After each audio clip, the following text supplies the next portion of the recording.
জলের গল্পে আপনাদেরকে স্বাগতম। আজকেও একটি নতুন জলের গল্প নিয়ে হাজির হলাম। আজকে যে জলের গল্পটা সেটা হচ্ছে লবণ এবং পটাশ। তো লবণ এবং পটাশ মাছের জন্য অত্যন্ত উপকারী এবং জীবাণুনাশক হিসেবে ভালো কাজ করে। যারা অভিজ্ঞ চাষি আছে তারা জানেন।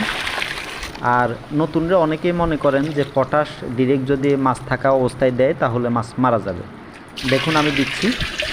তো এখানে একটা সীমিত পর্যায়ে পর্যন্ত আপনি দিতে পারেন। আপনি যদি অতিরিক্ত পটাশ ইউজ করেন তাহলে মাছ মারা যাবে। হ্যাঁ, আপনাদেরকে একটা ধারণা দেই, শুধুমাত্র পানি হালকা লালচে হয় এই পরিমাণ পটাশ আপনারা দিতে পারেন। এখন বলতে পারেন যে কি রোগের কারণে আমি দিচ্ছি। আসলে এখানে আমি রোগের কারণে দেই না। প্রতি সপ্তাহে আমি পটাশ এবং লবণ ইউজ করি। এটার কারণ হচ্ছে মাছের রোগ প্রতিরোধ ক্ষমতা বাড়ায়, প্লাস গাছের ভিতরে, গাছের পাতায় এবং নিচে যে জীবাণুগুলো জন্মায় এই জীবাণুগুলো ধ্বংস করে, এবং মাছের বডিতে যদি কোনো প্রকারের সমস্যা থাকে, কোনো প্রকারের ক্ষত থাকে বা কোনো প্রকারের পোকা থাকে, ওইগুলা রিকভার হয়ে যায়, যার কারণে লবণ এবং পটাশ দেওয়া।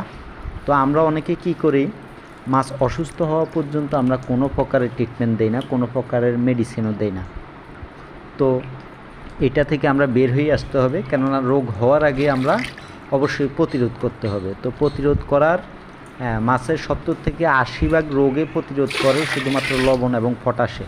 আর মার্কেটে বাকি যে ওষুধগুলো দেখতেছেন ওইগুলো সবই হচ্ছে আমাদের থেকে পয়সা হাতানোর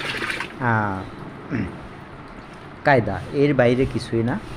তো এখানে আপনাদের সামনেই আমি দিচ্ছি। আমি এমন কিছু ভিডিও আপলোড করি না যেটা আমি করি না, এবং যেটা আমি নিজে না করে আপনাদেরকে বলছি এমন কিছু আমি করি না।